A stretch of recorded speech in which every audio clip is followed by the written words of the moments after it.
Welcome one and all to Scotch and Smoke Rings, episode 449. I am your friendly neighborhood Oxhorn here as always with my suspenders hidden, which is going to be the norm as of these days. Not sure why that is. It's not intentional.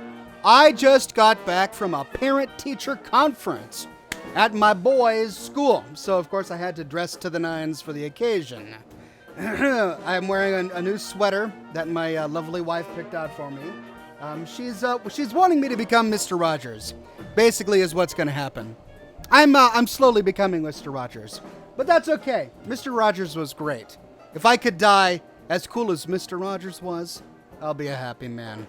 Anyway, got a great show for you tonight. We're going to be playing some Metro Last Light, and it's going to be a nice full-length show today. Must announce at the very beginning that no video tomorrow. No video tomorrow because I came across some problems with creating my next episode today, which I'm happy to talk with you about. And then I had a doctor appointment this morning and then a parent-teacher conference this afternoon. So I just got back from that, and I still haven't recorded the audio for my video tomorrow. So no video tomorrow, but never fear. We will have the final chapter to the 10 Pennies saga on Saturday. All right? So please be understanding. Please be patient. We will finish that small saga on Saturday. All right? Right. We got to pour some scotch. Today is a rainy, windy, blustery day here in Seattle. And so let's warm ourselves up with some scotch. By the way, if you hear a background noise, it's my fan. I've got a fan that's acting as exhaust in my office where I'm going to be smoking. And usually it takes about 15 minutes of making more racket than an airliner before it finally calms down for some reason. So, sorry about that. How old is your kid? Says Fracty. My boy is 5. My little girl is 3. Lots of tips all at the same time. Thanks, everybody. Seth says, hey, yo, chummy chum. Well, hey-o to you, Seth. Crypto Seb says, love your content, Oxhorn, as always. Well, thank you very much, Crypto Seb. I appreciate it. Dawson says, greetings from Louisiana, Oxhorn. By the way, I just became a $100 patron. Well, thank you very much, Dawson. I haven't checked out my email. I just got back from a parent-teacher conference. But typically when I get a $100 patron, I go through my email, I get notified, and then I add them to the credits of my videos. So thank you very much for that. I do appreciate it. And I'll be sure to add you to the credits once everything is verified. But we've got scotch today, some 10-year-old Lafroig, and it is going to be delicious, as it always is. I came prepared. So I just got to tell you how frustrated I am at this final episode of the 10 Penny Tower series. So, spoiler alert, for those of you who have not played Fallout 3, and who have not played the 10 Penny Tower series, or who just want to avoid spoilers for the day after tomorrow's video, then you may want to plug your ears for the next few seconds. Tell you what, I'll lift up this Vancouver tea mug when the spoilers are over, so you know when I'm done talking about it. Anyway, spoilers. So here I am shooting footage for the 10 Penny Tower saga series that I'm doing. I've already produced 2 episodes on it. We've met all of the residents. We've met all of the ghouls. Now we just have to resolve the thing by either siding with the residents or siding with the ghouls. So I'm shooting all this footage today, and during a big climactic scene, the ghouls essentially betray the residents, and we find their bodies. Manish says that mic is super directional. Good, I hope so. Yep, I believe I have the correct setting. There we go. We find their bodies piled in a basement. Basically, the ghouls killed them, and we find their bodies. But the problem is when I'm going in to shoot this footage, the quest works fine, but when I go into the closet, their bodies are gone. They're not there. And I don't know why. I've been researching it all day. I've been looking online. There are other people complaining about it. It's not just me. But I can't find a resolution. I've got the strategy guide right here. Here's the page on the 10 penny tower quest. I'm going through the flow chart, every single step, page by page, trying to find any resolution to this. And no, nothing. I can't find a forum post. I can't find a wiki that solves this. I've tried everything.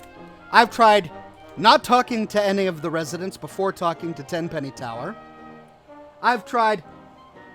Hey, a legit babyface with a lovely tip. Thank you very much, legit babyface. Says, Oxhorn, I love all your lore videos. You have showed some areas that I never knew about in all of the Fallout games, and you've actually got me into reading all of the lore in the area. I always found your videos useful and funny. Shout out from Mountain Home AFB. Air Force Base, well, thank you very much, a legit babyface. Pleasure to have you on the program today, and thank you very much for the tip. Anyway, I've done everything. I've tried going directly to Tenpenny to tell him that Roy wants to come into the tower before talking to any of the residents. That didn't work. I've tried waiting hour by hour instead of every 24 hours so that I can catch the ghouls at the very moment that they kill the residents. But even when I do that, like an hour before all the residents are alive and the very next hour they've disappeared, I go into the basement and the bodies are not there. We find blood. There's tons of blood everywhere, but I can't find the bodies, and I don't know how to get around this glitch. As you can see, it's a big issue for me because if I'm trying to tell the story, this is a big climactic part of the story, right? I just assumed this would function.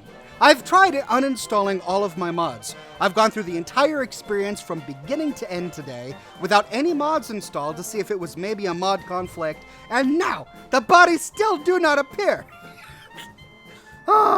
It's so frustrating. The most climactic part of the story, and I don't have dead bodies to show. I've even tried fudging it. I've tried going into the tower and then killing them all myself and then using console commands to drag them into the room. But that doesn't work because it's in a completely different cell on the other side of a door. I can't select a dead corpse from another interior cell and summon it into the room. I can't even fudge it. It's really frustrating. So I've been dealing with that all day, and then I had to go do all of the real life things. So yeah, no video tomorrow. Sorry about that. I'm working on it. But this means that after the program tonight, I'm going to have all the time in the world to work really hard on this episode to try and figure out this problem. So hopefully Saturday's video will be nice. Hopefully Saturday's video will be nice. Shout out to everybody on Discord. So glad that you're here today. Best Gold says, do you think the casinos on the Strip in Fallout New Vegas are aware of the growing dichotomy of House and the NCR? And if they are, do you feel they are preparing for the upcoming conflict? No, I mean, as far as the casinos on the Strip are concerned, House is the master of Las Vegas. They are personally enriched by going along with House's plan. House has brokered an agreement between the Vegas Strip and the NCR, which is why they see all of these NCR troopers walking around. I mean, it's all a win-win for them. The NCR is at peace with House. The NCR troops come to Vegas, spend their money. There's no conflict there whatsoever. And really, yes, the NCR would love to annex all of Vegas, but they're perfectly comfortable and content at the time just going to Vegas and spending money. So really, it's really between the NCR and the Legion right now. Jeff with a wonderful tip. Thank you very much, Jeff. Says, hardest working man on YouTube. Cheers. I'm looking forward to another year of Fallout videos. Someday you'll have to do a real-life Hawaii vacation, complete with lore videos. Yeah, I've never been to Hawaii. I'd love to go someday. But you know, it's not high up on my list. I want to go, but there are other places I'd love to go first. I really want to go to Europe. I've only been to Amsterdam in Europe.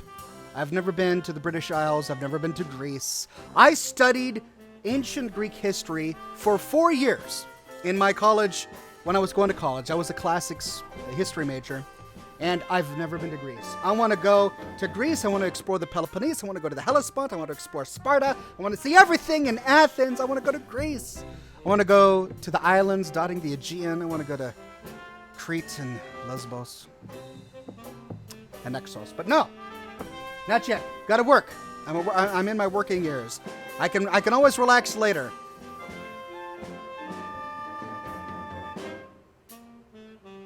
The Dark Seraph says, I think the Hubologists have been in the sun a little too long. Yeah, they have. Glad you enjoyed that video. I had so much fun putting together my Hubologist video, which I published on Monday. I'm surprised by many of the comments. Everybody, not everybody, but many people are talking about how the Hubologists first appeared in Fallout 2, as if I didn't mention that in the video. When I did, twice. At the end and in the video, I talked about how the Hubologists first made an appearance in Fallout 2. But I mean, this just tells me that so many people don't finish the video. They skim it, and that's okay. People will press fast forward to play it at double speed, or they'll skim the video, and that's okay. How do you think a Fallout game with the setting of New York City would turn out, says Marklar. I think it would be extremely difficult for Bethesda to create a destroyed, post-apocalyptic divergence version of New York City. That said, I mean, it would be so fascinating to explore. I'd love it. I mean, it would be... But you know, I think the reason they haven't done it is because what hasn't been done in New York City? What post-apocalyptic movie has not touched on New York City? I Am Legend. Every post-apocalypse, almost every post-apocalypse, takes place in New York City, or at least visits New York City. It's been done to death. So many movies take place in New York City. So, I mean, that's why I'm really grateful that Bethesda has placed their Fallout universe on the East Coast, and they've visited Washington, D.C. and Boston. Kind of left New York City alone for now. But, I mean, it would still be fun to visit New York City eventually.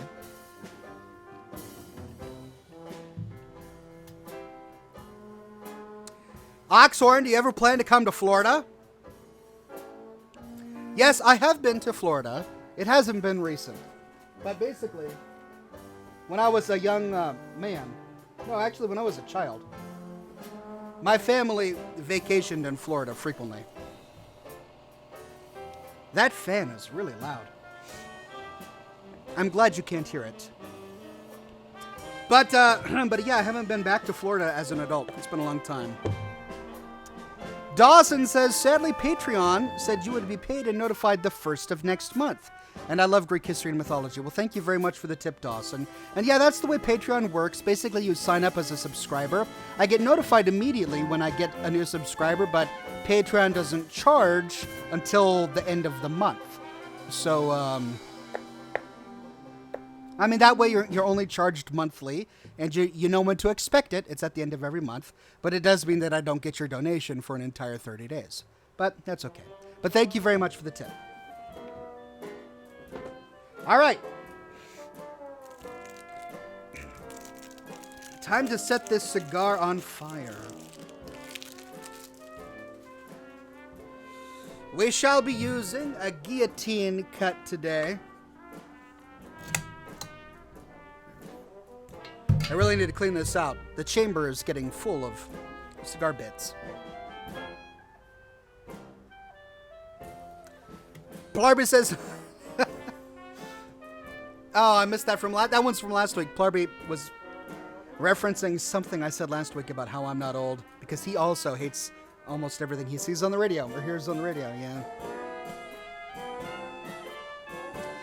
Jay says, hey, Oxhorn, I wanted to ask, did you ever remake Coastal Cottage for the lived-in look? I can't seem to find if you did, and no, I haven't. I thought I did a pretty good job at Coastal Cottage. So, check out the video I did make on it, but I haven't revisited it to remake it.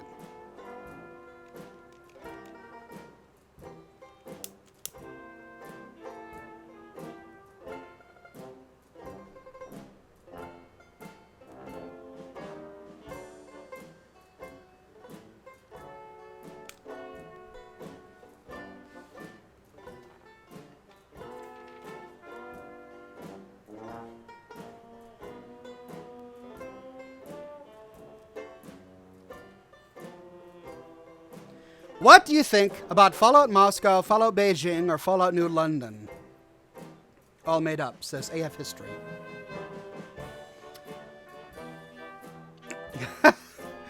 A legit babyface says, "Hey Oxhorn, do you know that the Hubologists made an appearance in Fallout 2? Ha ha ha ha. Yeah. Well, Fallout Moscow is basically Metro, right? After playing Metro, I have no need for a Fallout Moscow.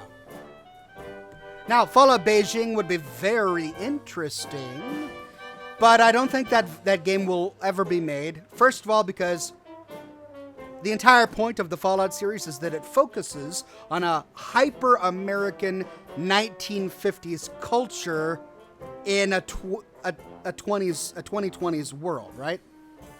So, I mean, that hyper-American 1950s culture did not exist in China during the 1950s. They had their own thing going on with their little red books. So it really wouldn't make sense, right, to have that world in China. Instead, what we would have is a completely different game. It would be a post-apocalyptic Chinese culture in Beijing. So maybe a hyper-focused Mao's China during that period of time, and which would be interesting. But you would lose a lot of the unique things that make Fallout, which coincidentally are also very American, if you did that. So I don't think that they'll ever do that. And another reason is that one of their markets is China. They're trying to sell the game in China, and it would be very difficult for them to make a game set in China without following a lot of rules. China, the government of China is very particular about how they're represented. So it would remove a lot of creative freedom from the developers to set the game in China, if they wanted to sell it in China. So this, incidentally, is why we have China coming to the rescue in Matt Damon's Mars movie, which, even before I realized that was what was going on, I thought it was weird. I'm watching the movie going, China's coming to the rescue here? Really? China? But then I'm like, oh, okay, that's right. They've got to sell the movie in China. They're patronizing them. Okay. Got it.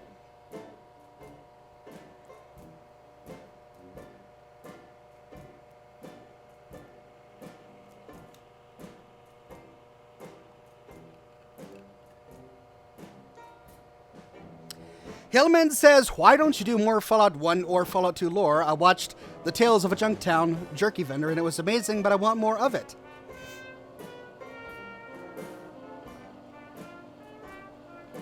Well, because they're both very difficult to work with and they take an enormous amount of time.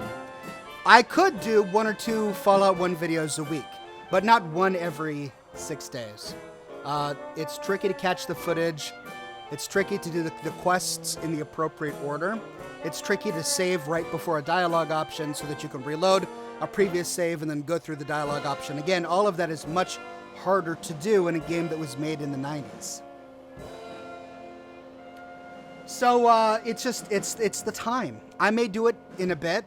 If I ever decide to change my schedule, my publication schedule, then I may do that. And I am considering doing that. I'm not making an announcement right now or anything, but the 6 videos a week is starting to become hard for me to maintain. As you learned last week when I had to cancel an episode, and as you're learning this week when I'm canceling another episode. But it's beginning to become difficult for me. So I may end up going to a weekly schedule where I'll release between 3 and 5 videos a week. I won't be able to say what days those videos will come out on because my needs are going to change from episode to episode and day to day of the week. But I may end up eventually doing that. So we'll talk about that later. Right now, I'm still on board for making a lot of content.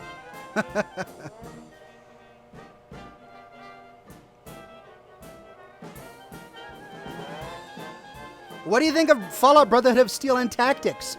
I have not played either. Well, I logged into Tactics. I played through the first 10 minutes of Tactics. And they don't feel like Fallout games, but they are interesting. So I'm definitely going to play Tactics. Brotherhood of Steel was really, really bad.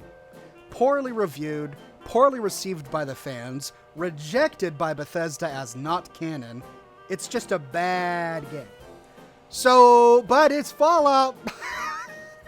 So will I do it? Maybe.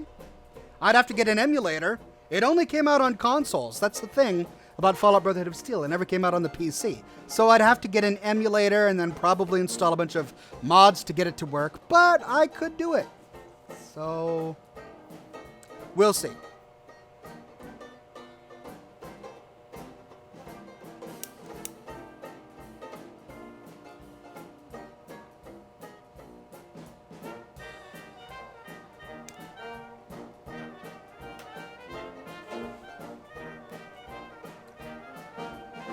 What about Fallout Alaska? I mean, that's the entire first DLC for Fallout 3. Operation Anchorage, Alaska. I don't think they'll ever revisit Alaska. That said, it would be fascinating. Because there is a whole lot more to Alaska than just Operation Anchorage. When we start Operation Anchorage, we're having to weed the Chinese out of Anchorage. We're having to push them back. But it would be really interesting to see the Chinese invasion of Alaska, to see how that played out. It would be really interesting, but I don't think they'll do it.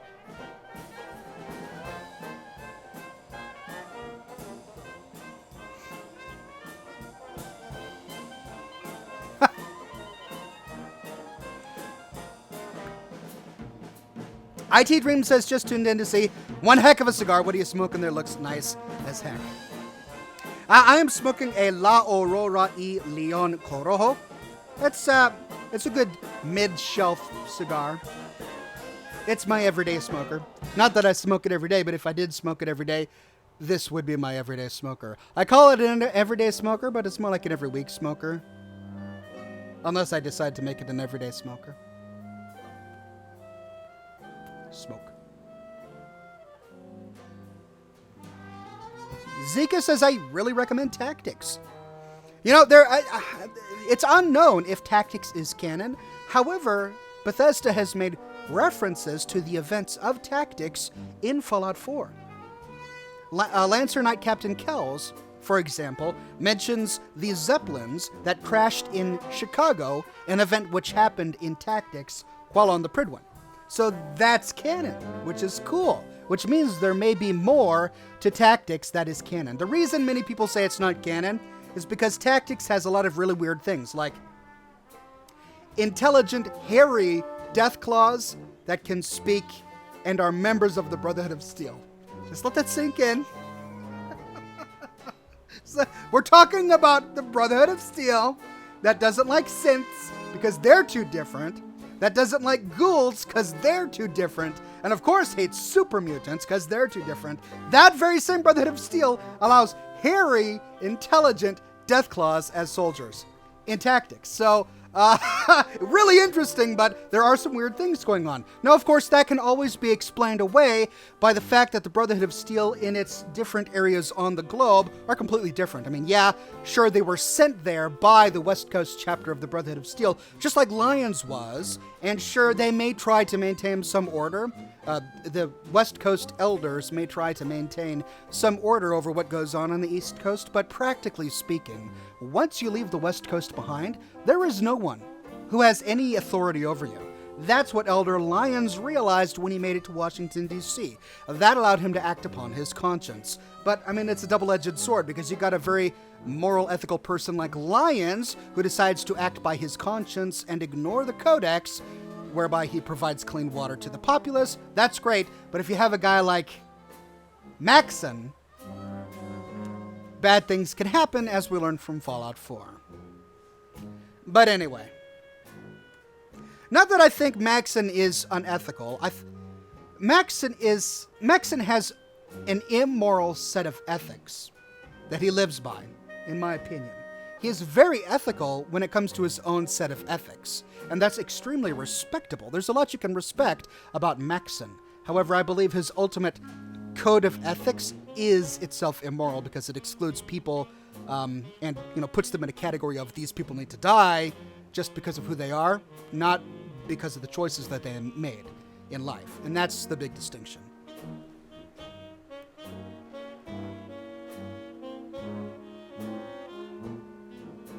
Captain 1-2 says, what are we drinking today? I'm a bourbon fan myself. Today we are drinking some Scotch. Let me show you the bottle. 10-year-old Lafroig single malt Scotch whiskey. The weird thing, I've never understood the Lafroig marketing strategy.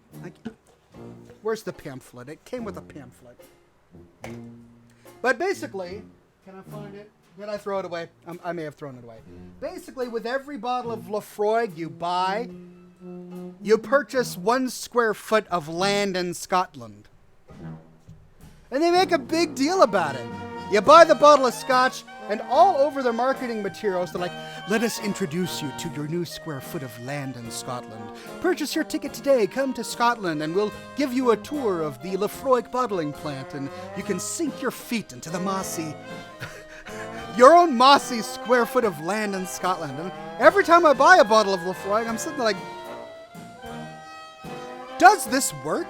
Does this marketing strategy work for them? Oh, is this it?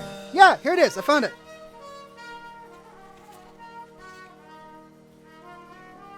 Lafroig is your portal to Islay, the island of Islay. Let's see if I can find it. Whilst we look forward to chatting with you online, we really hope you'll come and visit the island of Islay and explore your personal piece of it, right? How many people buy a bottle of Scotch for $30 and then read this and go, wow, I'm a landowner. I'm going to go buy a $3,000 plane ticket and head over to Scotland so that I can stand in 1 square foot of soil that I own. Because you don't really own it. Scotland is not selling square feet of Scotland by the bottle. That's such a silly thing to think of. But that's their marketing strategy. It's weird. Am I the only one who thinks this is weird? It's really weird. But it's not stopping me from enjoying Lafroig. It's a great Scotch.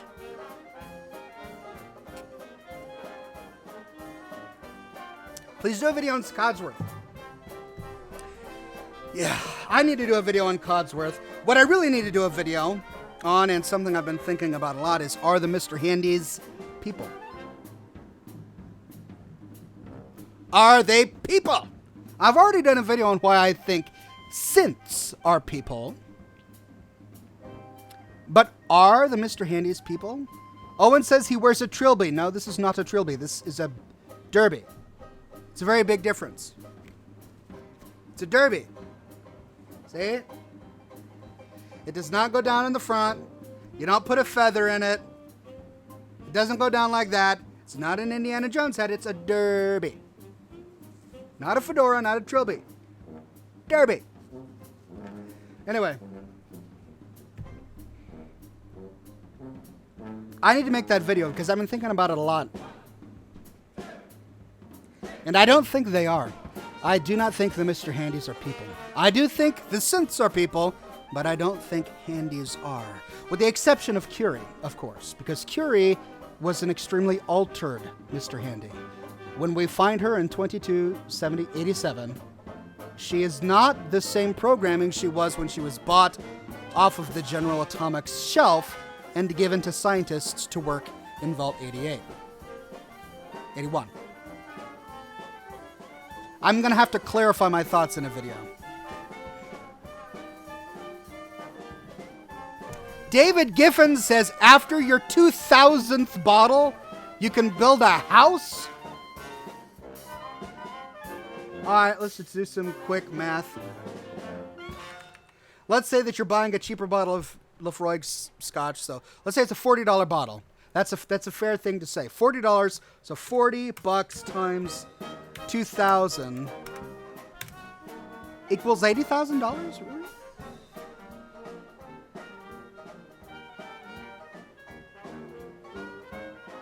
$80,000 to build a house in Scotland? It's not bad, honestly. It's not bad. Could be worse. Anyway.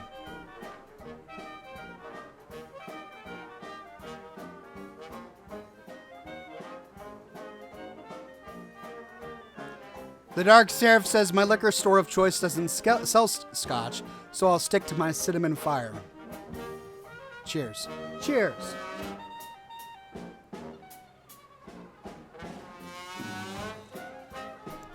Isn't a derby rounder? Yeah. But my headphones. I mean, I've been wearing my headphones over my derby for years now so that I can listen and speak at the same time.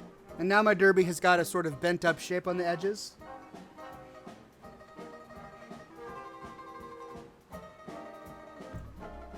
What was the Death Claw before it was a Death Claw? It was a Jackson Chameleon.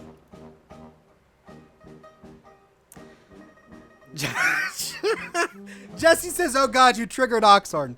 What? I can't talk about derbies without being accused of getting triggered?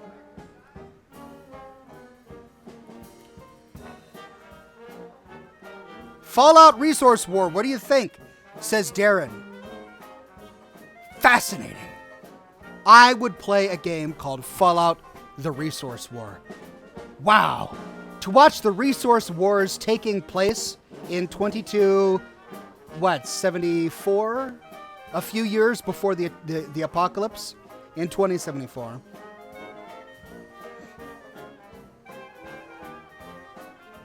Man, you're giving me so many ideas. That would be great. Kingsley says, I'm smoking a nice Guantanamera. I'm smoking a nice Guantanamera Cuban while watching this. Well, cheers to you, my friend. I wish I could get Cubans here, but sadly it's not legal yet. Anna, with a wonderful tip, says, but the Mr. Handies are people because I think about how Codsworth reacts when he sees the player character again. Anyway, I love you, Oxhorn. I know, but the reason I'm having a problem saying that the Mr. Handies are people, and I'll get into this in a video, is because if they're people, then we have to basically admit that when we go and buy a Mr. Handy from a shop, we're purchasing a slave. I'm not comfortable with admitting that. That is, I mean, you think about it, the Mr. Handies, yes, when you find Codsworth in Sanctuary after 200 years, he is happy to see you, almost like a dog. But he's programmed to be happy to see you, almost like a dog. That's his function, and that's the problem. He can't get out of that. We see so many Handies in the world that they don't really have the free will to choose to hate you.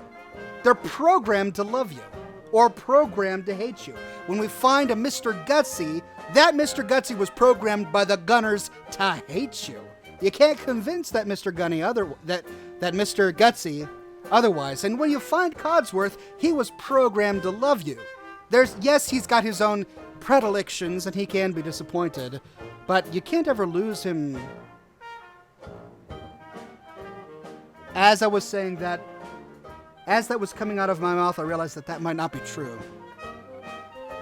I was about to say that you can't ever lose him as a companion, but I'm not sure if that's true. And in fact, now that I think about it, that might not be true. You might be able to lose him as a companion if he's too disappointed in your behavior. And if that's the case, then that gives the impression that he has free will.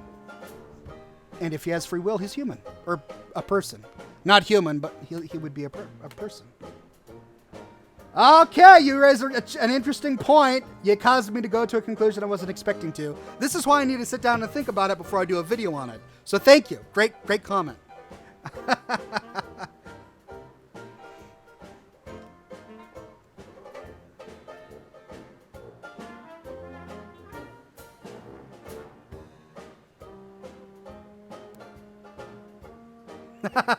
IT Dream says biggest issue with buying 2,000 bottles so that you can build your home in Scotland is that you'd be too drunk to build it. I think they may be relying on that, right?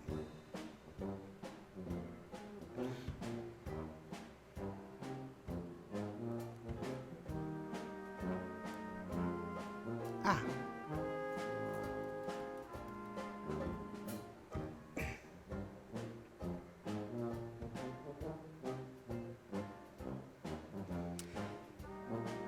Case in point, the USS Constitution robots are programmed against their will by the lead sentry bot.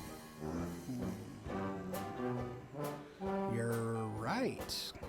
Yeah, you're right. You all may be changing my mind here. You may be changing my mind here. I'm going to have to look into it.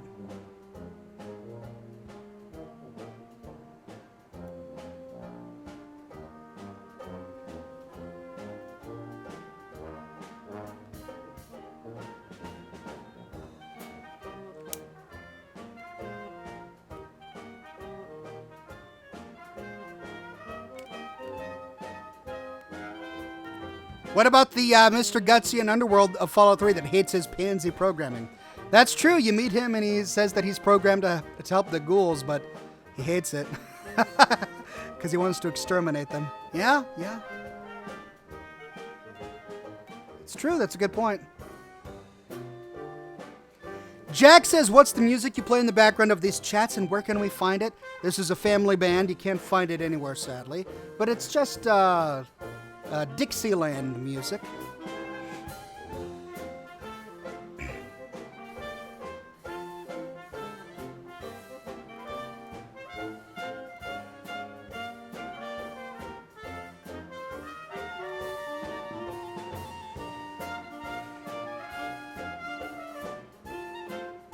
Oxfan says, Ox, I fixed the bug in my game. I can describe how to fix the bug. Thank you. I'm going to finish shooting my footage for my 10 Penny Towers series tonight. So if you can somehow send me a message on Discord or tell me how you fixed it in your game so I can replicate it, I would appreciate it and the fans would appreciate it so that they get a better video for tomorrow. Thank you, Oxfan. Let me know how you fixed it. John Beckett says, Oxhorn, I loved your Lonesome Road song. Thank you very much. I had a lot of fun with it. I hope you guys enjoy more music because I have a lot of ideas and there's a lot in my pipeline. I'm trying to find ways to make more of my content musical. So I've got a few ideas I think you're really going to enjoy when I pick up my Story of Fallout New Vegas series again. I'm planning to pick that up in the next couple of weeks and really hit it hard because I want to knock out the Story of Fallout New Vegas. I want to do a few more episodes of the Story of Fallout New Vegas before I start my next DLC series, which of course will be Mothership Zeta. For some reason I couldn't think of it. I would do the other one. Broken Steel.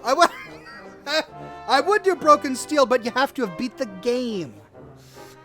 And I haven't beat the game yet, and there's still so much I want to do before I beat the game, so it's going to be a long time before I tackle Broken Steel. So the next DLC series that we do will be Mothership Zeta.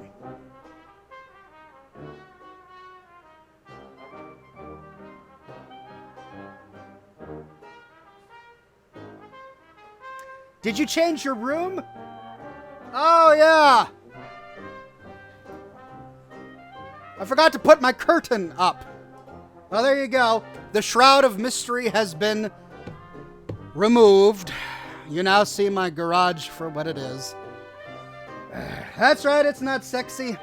It's not exciting. Every movie I make is made out of this one tiny little garage. The mystery is solved. The allure is gone. Oh well. I forgot to put it back up.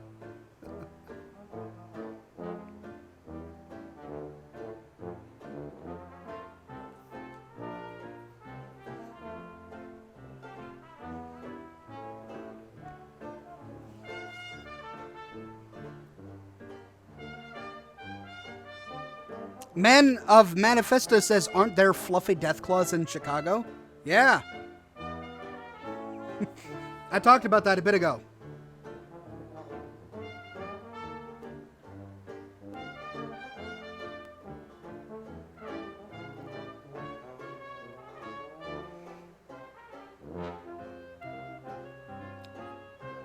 Ox, Curie when you first meet her.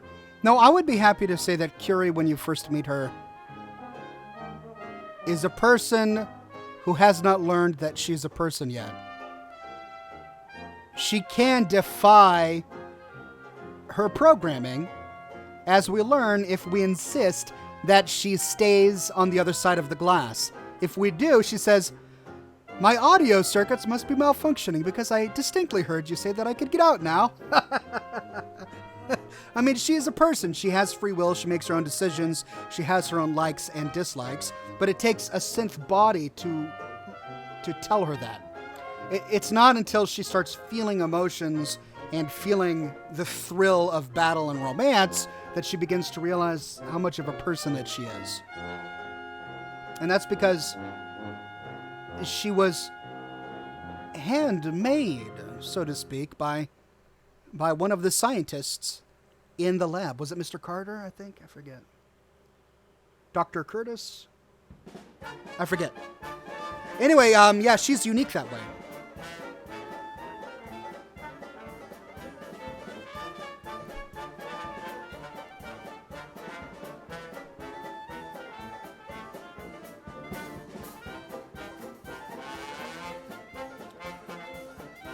Hey Ox, how upset were you when you discovered that Fallout VR was horribly done? Well, that's such a leading question.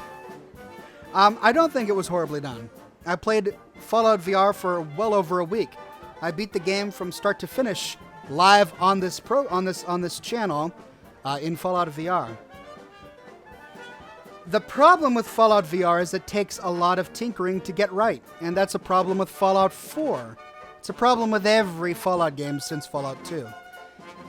And that's that you have to custom tailor the gaming experience for your PC and to get the exact look that you want. If you watched my series on Fallout VR, it took me 3 or 4 episodes before I got it to the point where it looked good.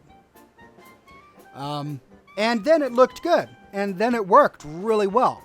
So the last half of my series went by smoothly. We didn't have any glitches. We got through the story. It began to become really fun to play, and it began to feel intuitive. And you also have to remember that Fallout 4 is the most ambitious project ever done in VR, as far as I'm concerned. I mean, the depth of Fallout 4 was never designed for VR, and yet they managed, 2 years later, to turn it into a VR experience that works. So, I wasn't disappointed with it. I don't know if I would have bought it if I didn't have this channel. In fact, I'm probably sure I wouldn't have. I preferred the 2D experience to the VR experience, but it was still fun, and it was done well.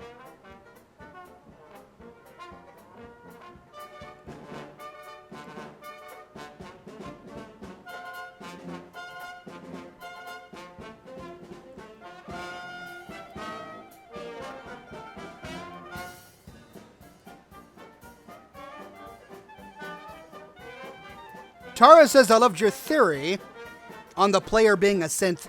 Do you personally believe the player is a synth?" No, I don't. It's a compelling argument. I mean, it's an interesting theory, but I don't believe the player is a synth.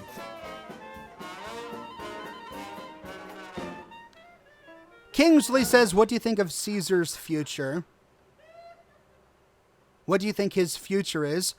I don't believe he has a future, aside from defeat. It's one of the, and I'll get more into this when I do my series on New Vegas, but I think Ulysses was really wise when he observed that Caesar's greatest enemy is the sea.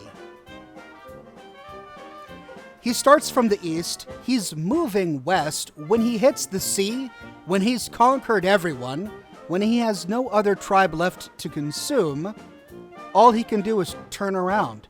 And when he does, he's staring at himself. All he will have left to consume is the Legion. The Legion's destiny is infighting and factions, especially when it depends upon a strong leader. Any type of empire that depends on an authoritative, totalitarian leader, that depends on leader worship, and a cult of personality is doomed. It's doomed to fail. Now, people could start talking about the real Rome and how it lasted for thousands of years, but it's not a fair comparison because the real Rome had a Senate. The real Rome had a Senate.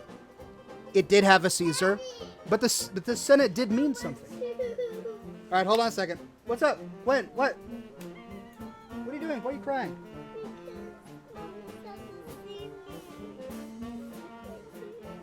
What are you... You're going to get in trouble if you don't go to Mommy. Daddy's trying to work. Did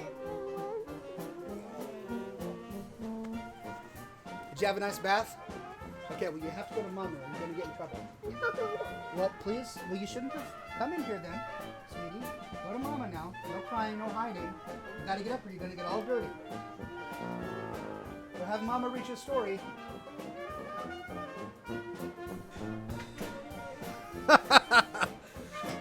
Well, poor little thing. She's going to get in trouble now because she came down here.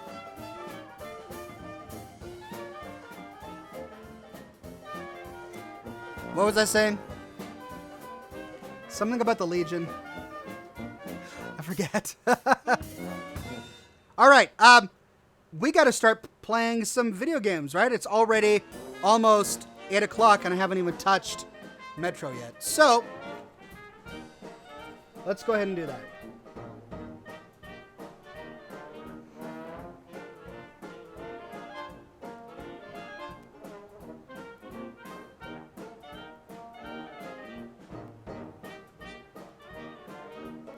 All right. I'm going to have a couple of stream issues while I get this up.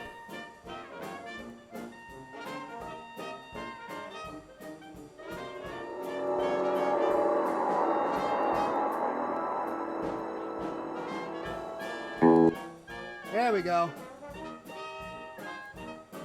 Let's turn off that music. Let's go to...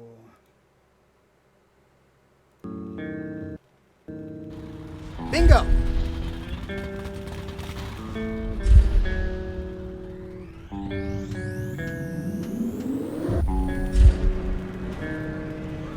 Would you ever do a comprehensive video on the lore of Metro? It would be interesting, but man...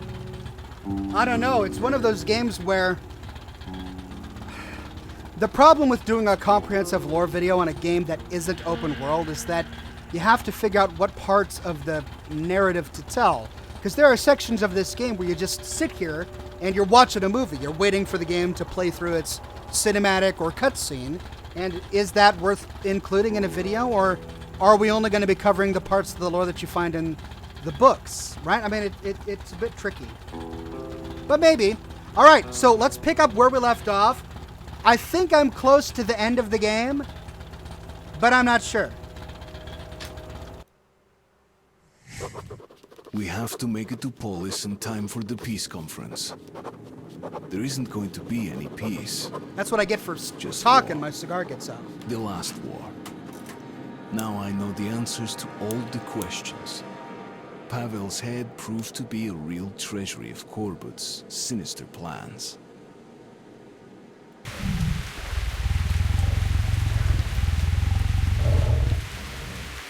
Oh, that's right. I'm outside. That's right. Okay.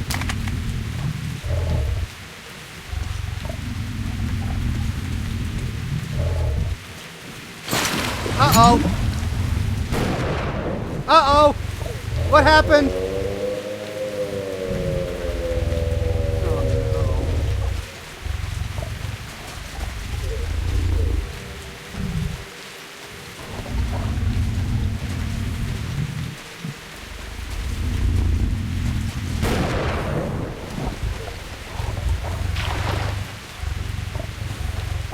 Okay, that is a big loop.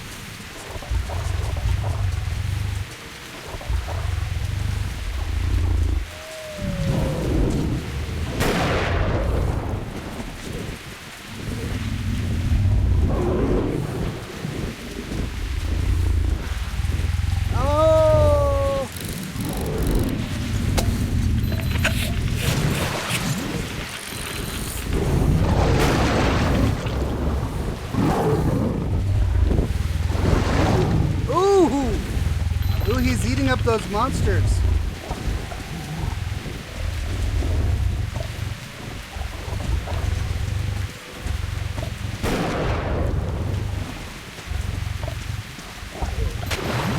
Oh, doggone it!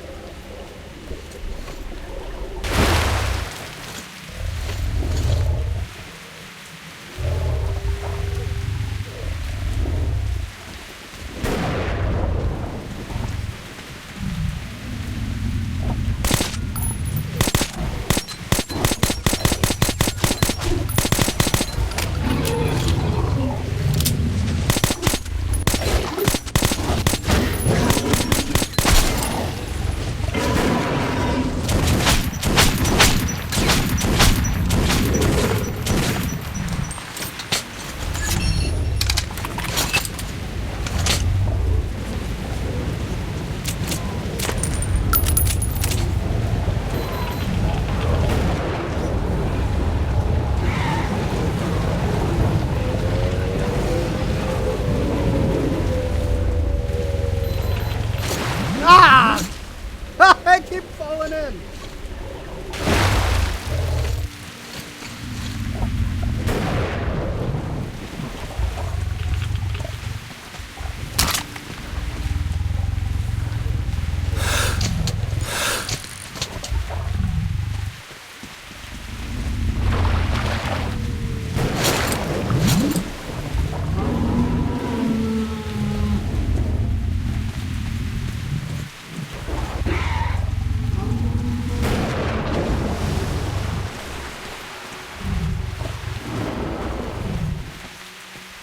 I'm assuming I follow the green light.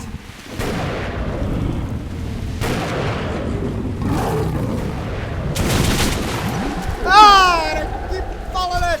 Gosh dang it! Ah. Oh! But I'm here!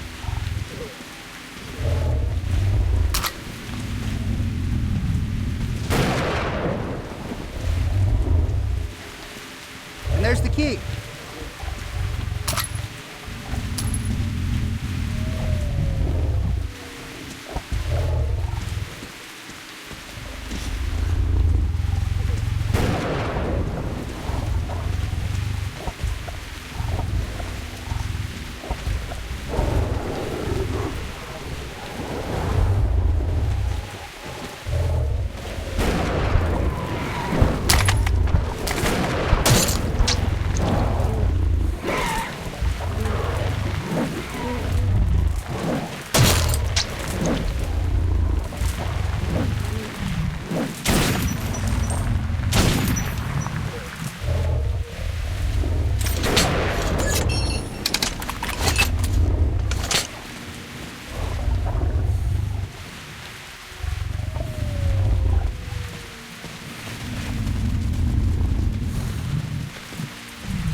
I hear big, angry animals on either side.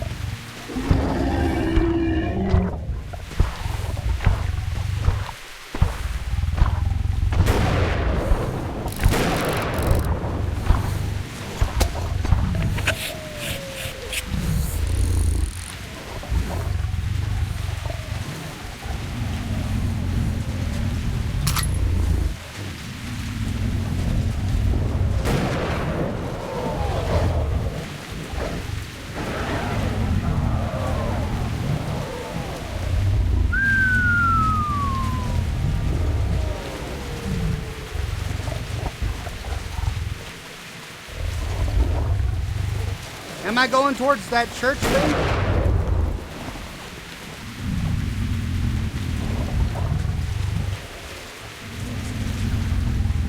I think I am.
Okay.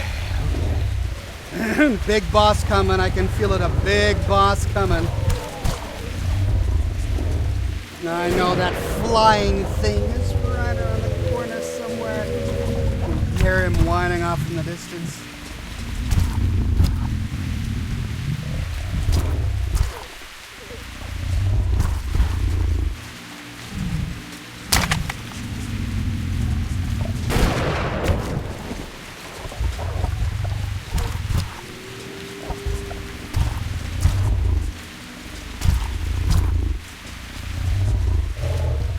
I have to go down? Oh, man.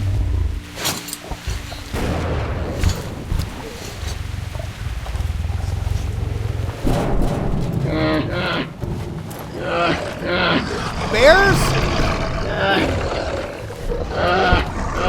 Oh,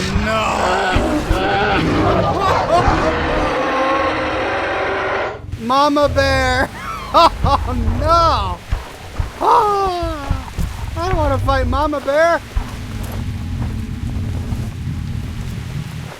Laura says to don't kill the bear, apparently, Oxhorn, for the good ending. Oh, man. All right. No bear killing.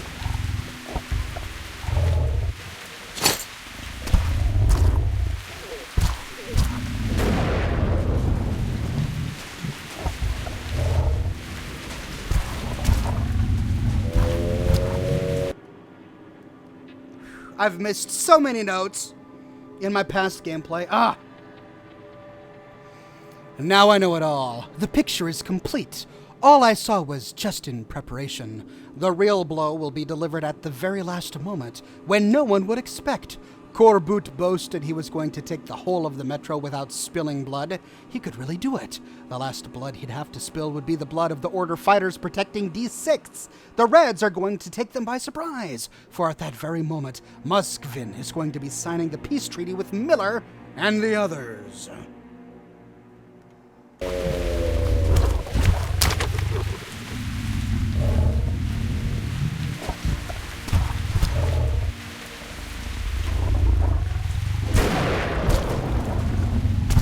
Hey, Mama Bear.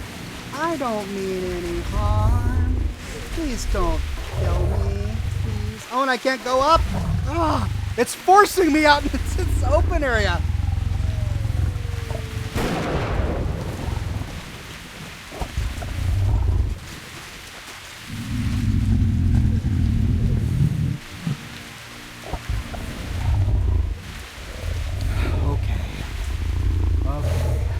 Oh! Hey, buddy. Should I be going that way?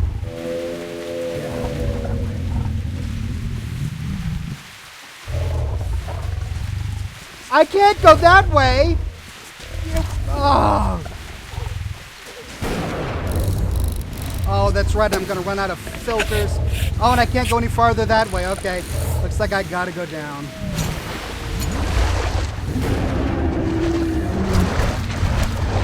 She's protecting her children. Watch out!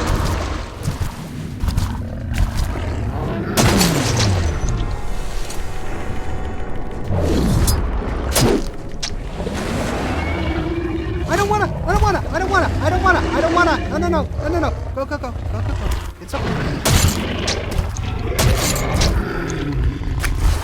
Okay, look.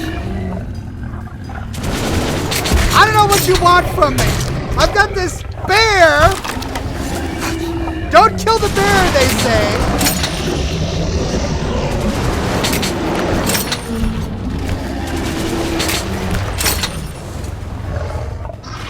I'm sorry, kiddos. Oh. She protects her back. Vulnerable there.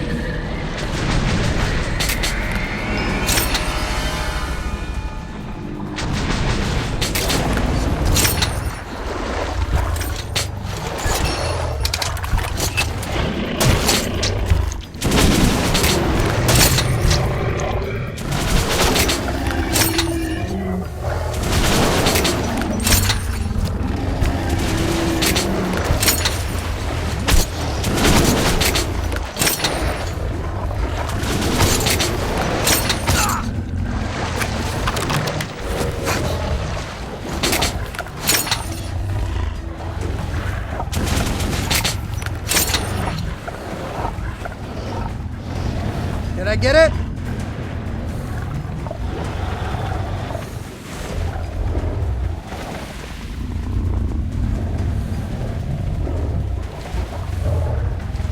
Don't kill Mama Bear, they say.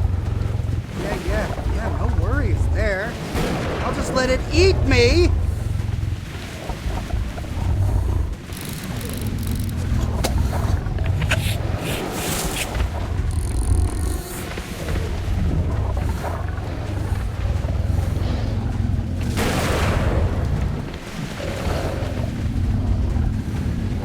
I'm happy to let you guys go free, but if you continue this harassment,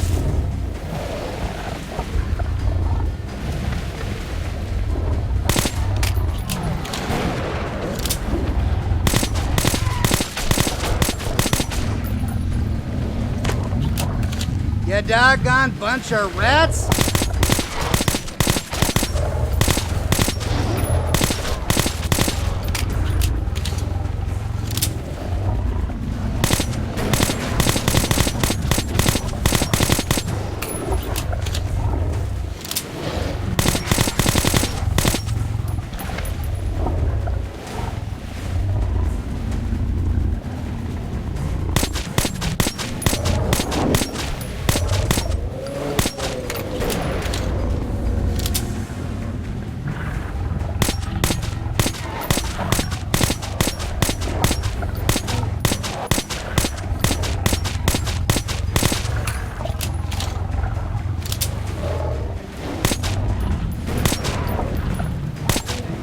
Okay, how many bullets does it take to kill one of these little rodents?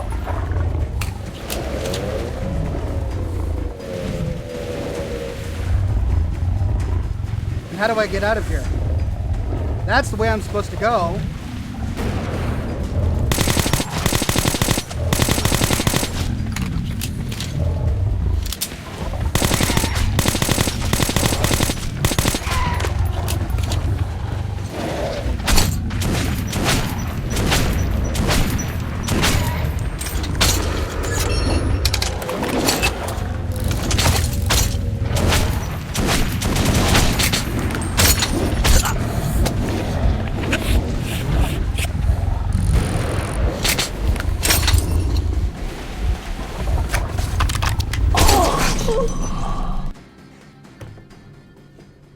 What the heck? It's like that was the most invincible mole rat there was. Ah.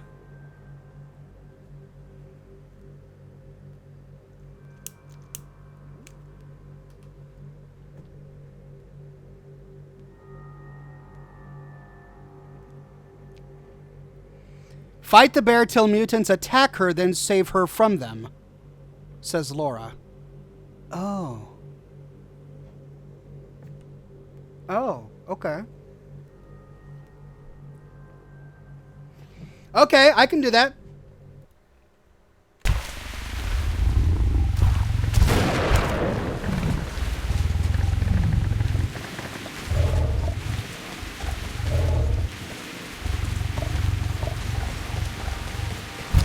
Geronimo! She's protecting her children. Watch out! I'm quickly tapping E.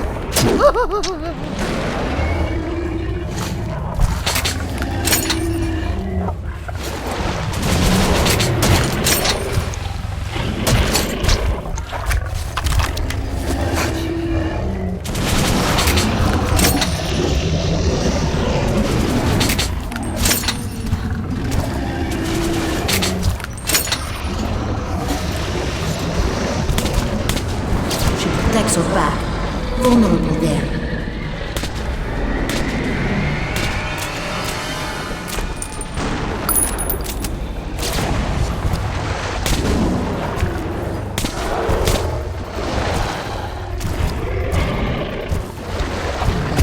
Hey, I was helping you.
helping you. All right. I was helping.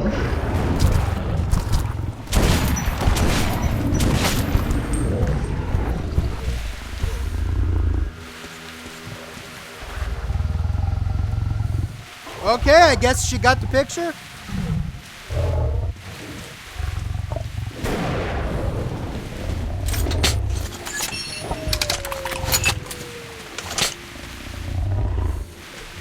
Hey, Mama Bear. Would you like a stim pack?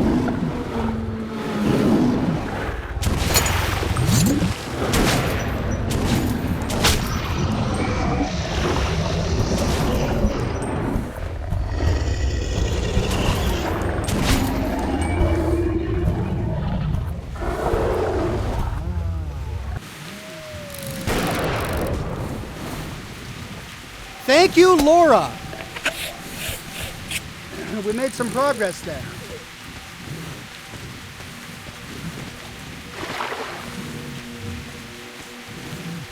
And I've wasted all my shotgun shells. Oh.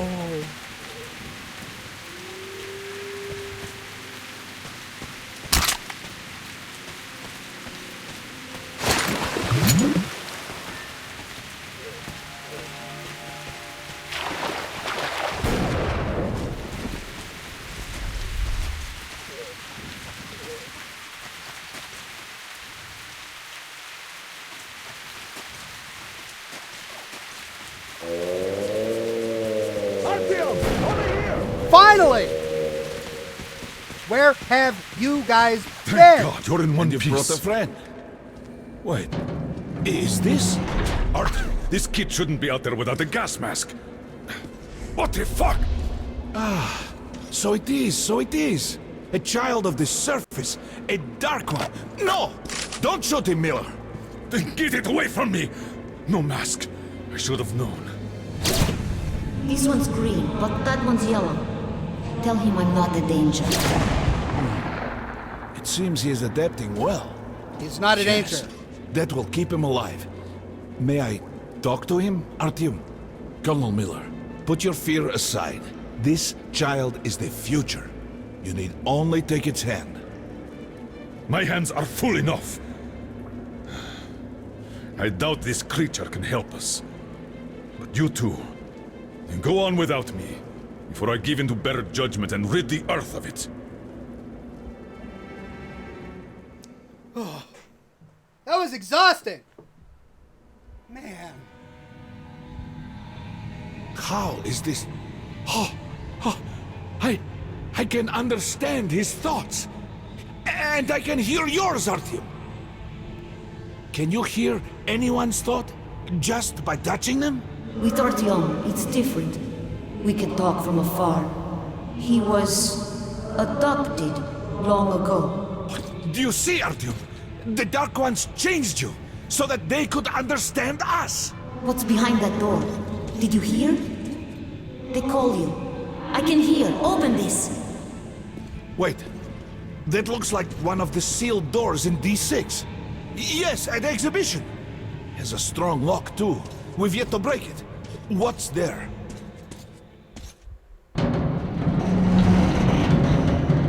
My people. They're inside. Sleeping. So I didn't kill him? Incredible. Look at this. They're hibernating. He is not alone. I must wake them up. It's time for them to live. We are all going there now. We'll open the door if we can. There's death. Nearby. All around. But I must wake them, or be alone forever. Now listen. Help us, and we'll help you. I will. What needs to be done? I must wake them. We'll have to improvise. Hey! Wake up, you bastards!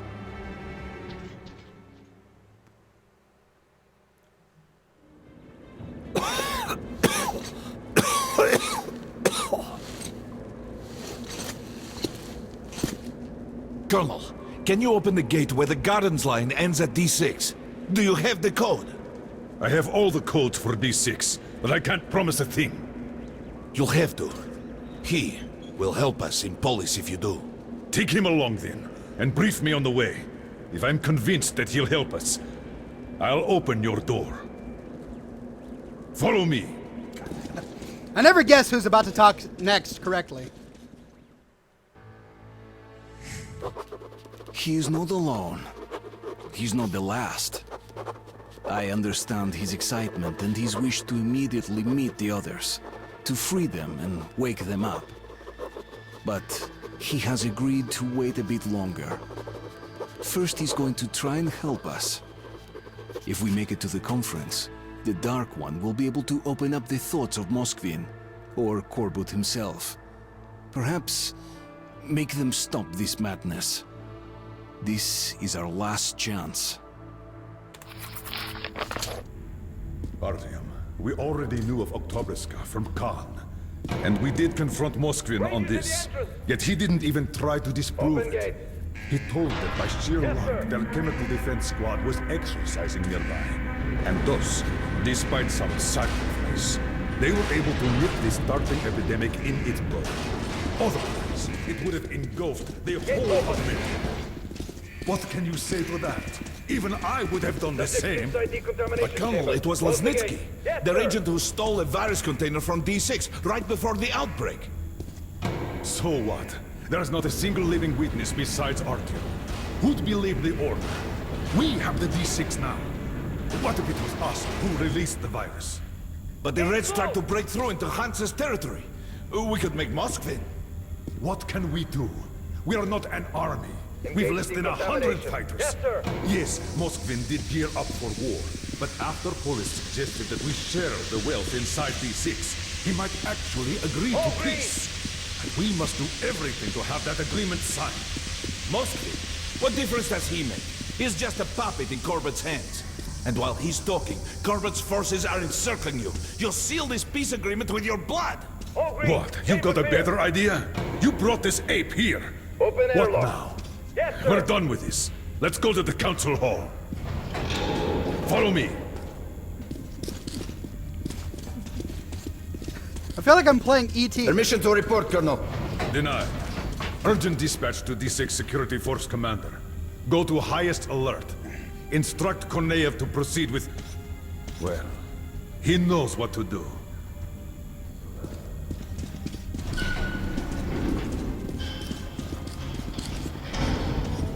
God, please let this work out.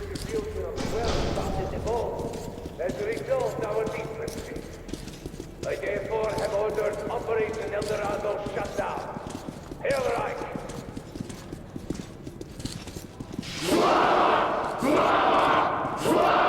What the heck? And to summarize the official proceedings... Why are we surrounded by a bunch of Nazis? Comrade Moskvin, comrade. And I won't hesitate... Did I miss something? Yes, ma'am. When is the Order working with the Nazis?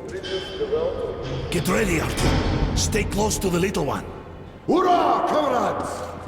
Let there be Oh, that's peace right. in the name of our children!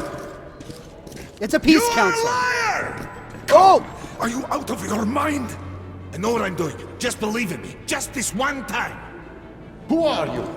Guards! Take this man away! Ranger, stand down! Artyom, little one, it's your turn. Peace, love, fairy tales and rainbows, the power of self-fulfillment,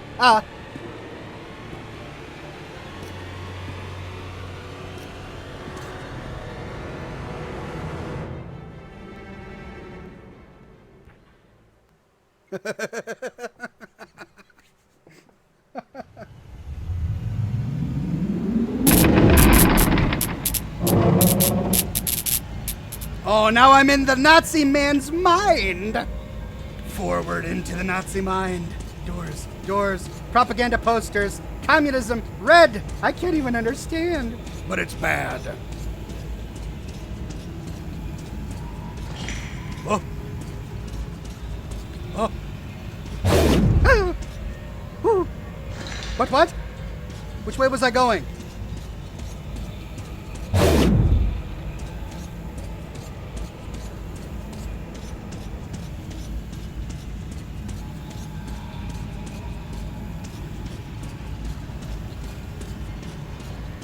I swear, if someone in this game says be true to yourself, I'm gonna vomit.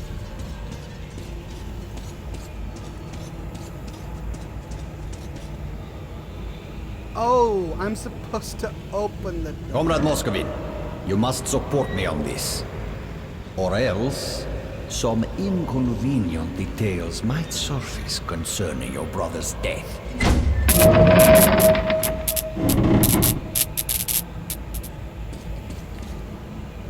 I overheard one conversation between your brother and his advisor about the threat you pose and ways to eliminate it. What the hell? Threat? We're brothers. He thinks you feel bypassed, cheated. He fears you will overthrow him. He's totally mad. Totally. I'm going to give him an earful. Words alone will not avert his assassination plans. No, you must strike first. Who's the real ruler?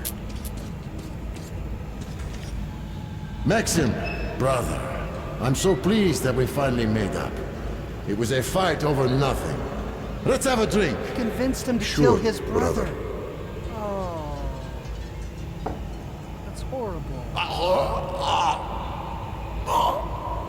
What? It is unanimous. Maxim Leonidovich Moscow has been elected the new Secretary General of the party. Congratulations, Comrade Moscow. Silent treatment. What are you looking at me with those honest eyes for?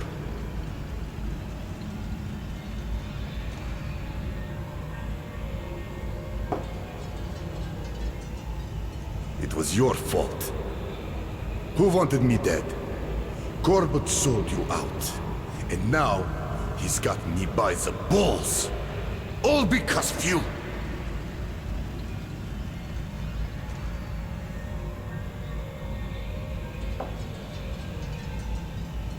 I'm sorry. I'm so sorry, brother. There's no forgiveness for me. But even so...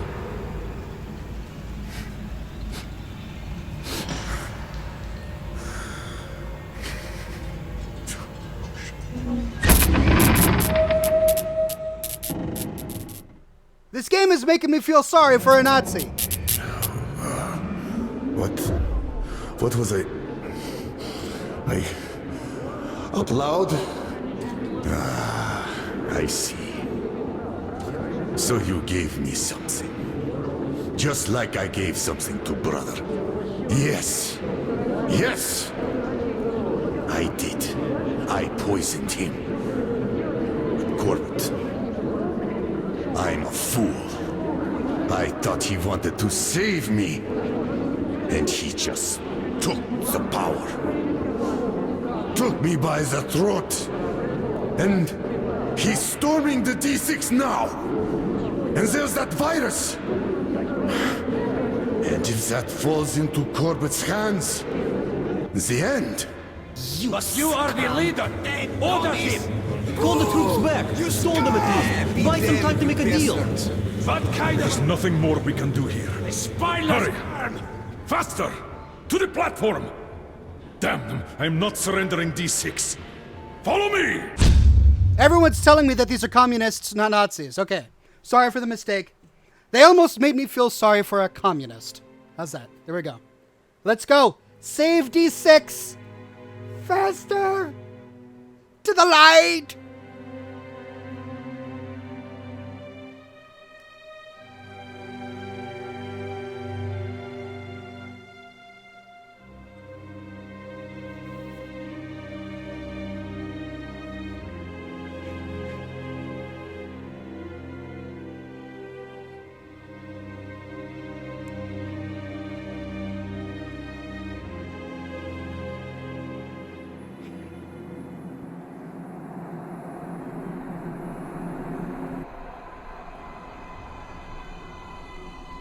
It will be bad for everyone if you lose.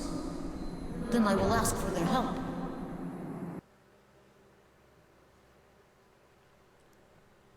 Getting the power armor, says IT Dreams. I'll see if I can find He is some. gone. He did what he could. And now he is gone to meet his kin. I can't judge him for that. The remainders of humanity are finishing each other off in their final fight. It is not his war. I hope he was able to forgive us. Me.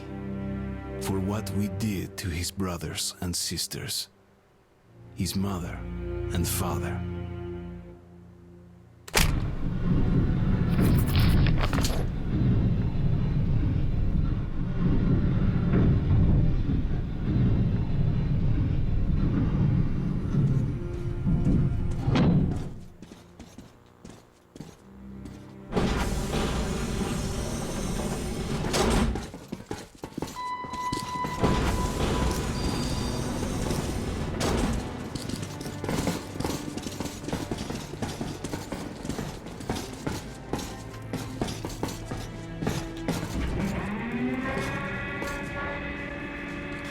Oh, okay. All right.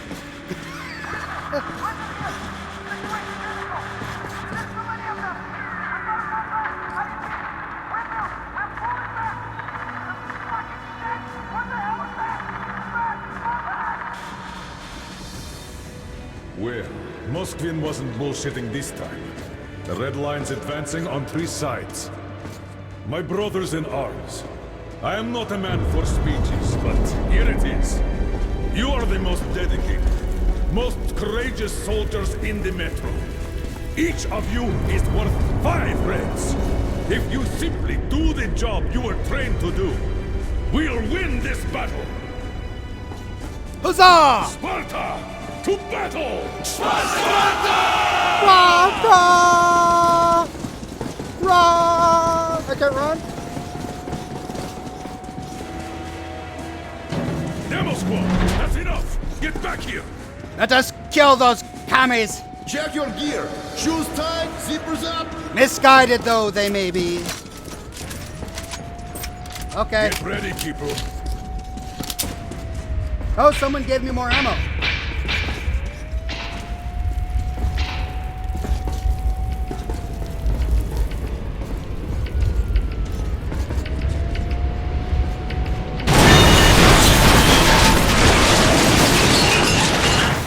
Don't shoot the barrels.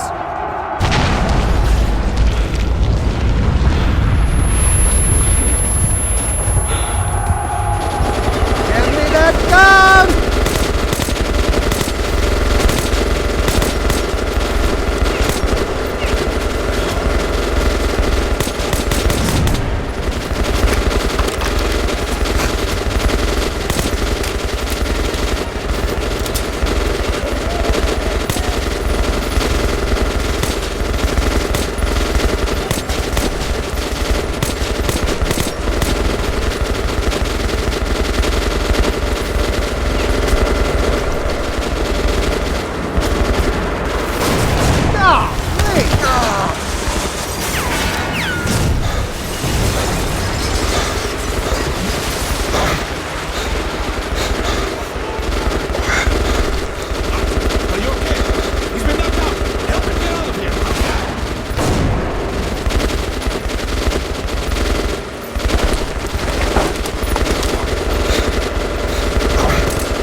What did he say? Something about a platform? What?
What am I supposed to be shooting at, the guys? The tank? What?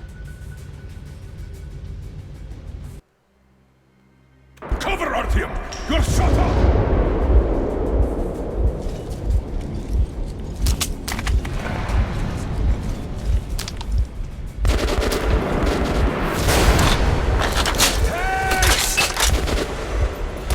What point of the tank do I shoot? The wheels? I'm shooting tanks. Here we go. Tanks! I'm shooting wheels on. Go!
Okay, so I shoot the bar, I shoot the wheels, then I shoot the guns, right? Okay.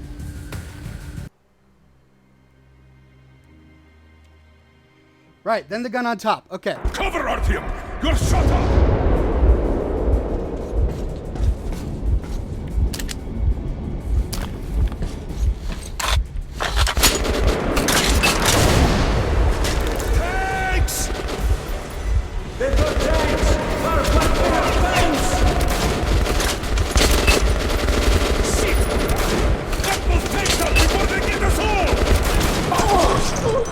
Oh, that was quick.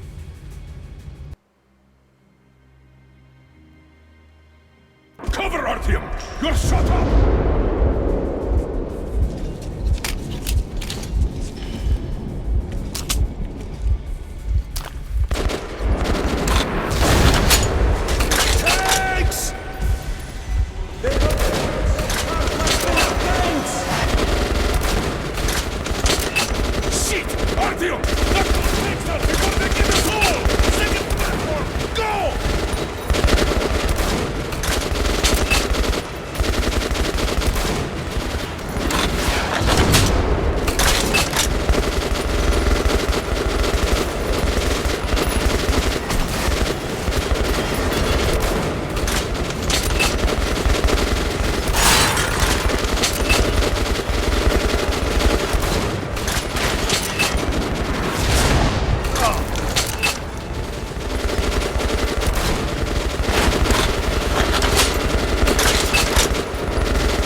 are still strong!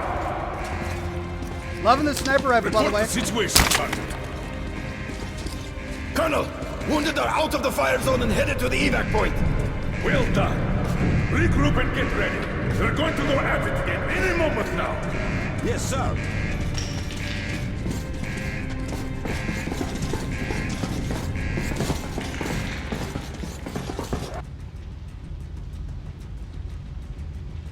New note?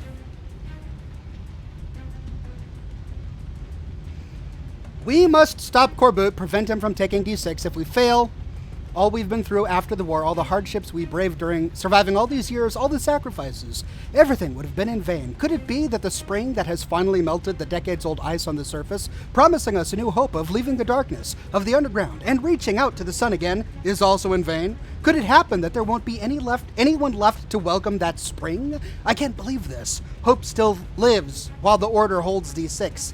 While even a single one of us still draws breath, we will stop Corboot at any cost. For our friends and families, for the whole of the Metro, for the spring we've all waited for the future.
Just now I find the Gatling gun.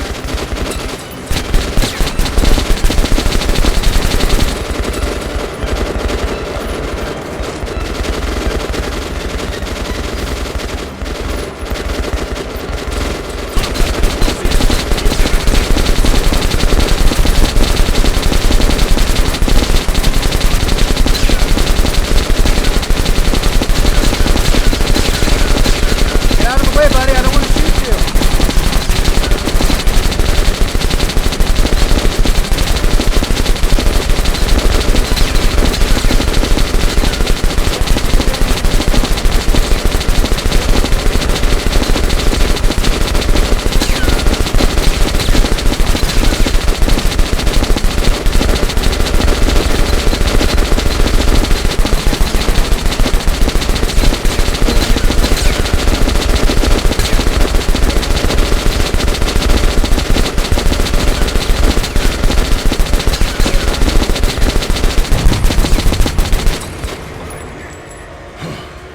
Well, looks like we did it. Great job, everybody. Listen up, people. I hoped it wouldn't come to this, but it did, so... Fuck.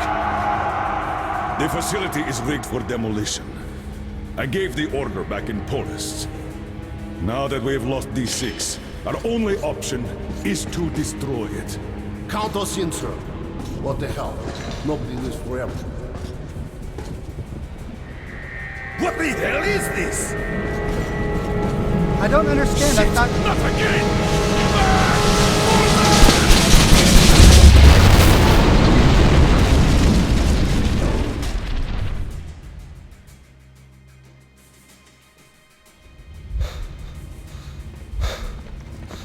Secure the perimeter! Whoops. Cover the exits!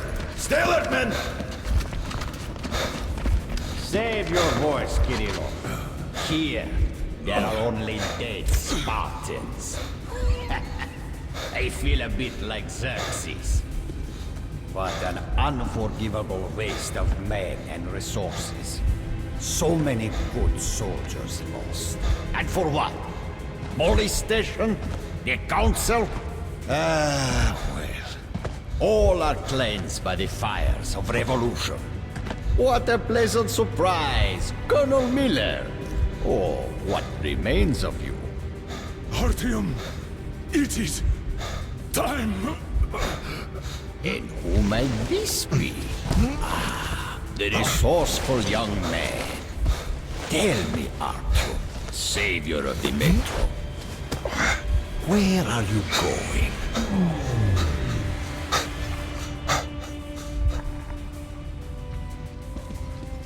Artyom, no need for that now.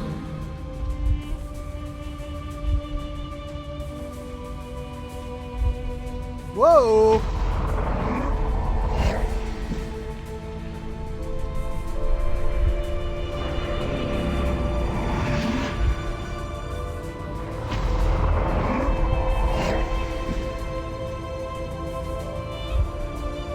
Cool.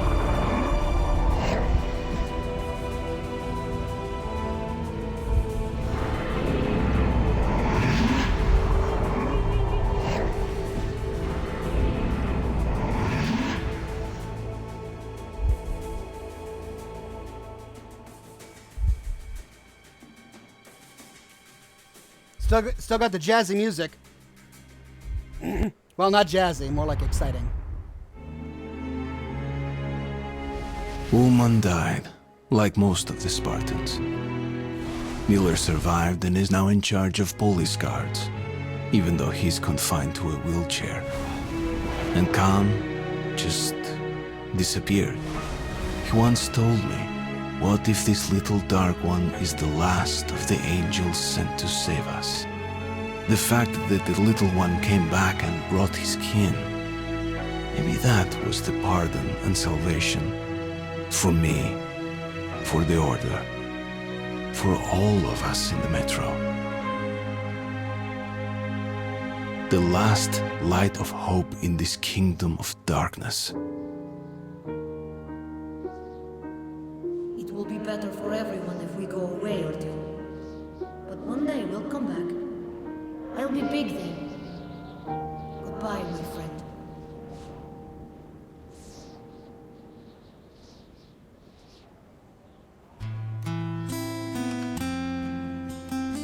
The dark ones are gone. But I know we will meet again.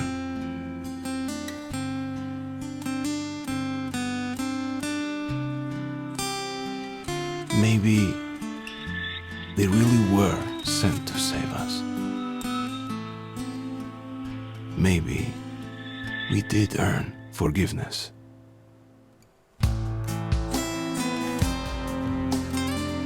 What a great game! Wasn't that just a great game? Oh, I loved it. I gotta keep it down. My wife told me the kids are sleeping. Well, thank you all for joining me over these many weeks where we've been streaming Metro last night, and then we streamed the first Metro before that, and now we have the next Metro to look forward to. It's coming out, hopefully this year. Wouldn't it be great if it was open world? I got the good ending? Well, good, finally. I didn't get the good ending last time, so I'm glad I got the good ending for this game. Anyway, I really enjoyed that. Yeah, who needs Fallout Moscow when we've got Metro? This series is just stellar. The gunplay is so much fun. My only criticism is that I wish it was open world. But that's not much of a criticism. It's such a fun game. Well, ladies and gentlemen, thank you for coming to this week's episode of Scotch and Smoke Rings, episode 449. I don't know what I'm going to play next week. You'll have to tune in next week to find out what I decide to play. But never fear, we'll have a good time. Like I said at the beginning of this broadcast, I won't be able to have a video for you tomorrow. I ran out of time. It's already almost 9 o'clock my time, so I'm going to spend the rest of the evening preparing the video that I was going to publish tomorrow for Saturday, for a Saturday release. So no video tomorrow, but thank you all for being understanding. I do this broadcast every week, Thursday here at YouTube. So Thursdays at 7 o'clock p.m. Pacific time, so be sure to tune in next week.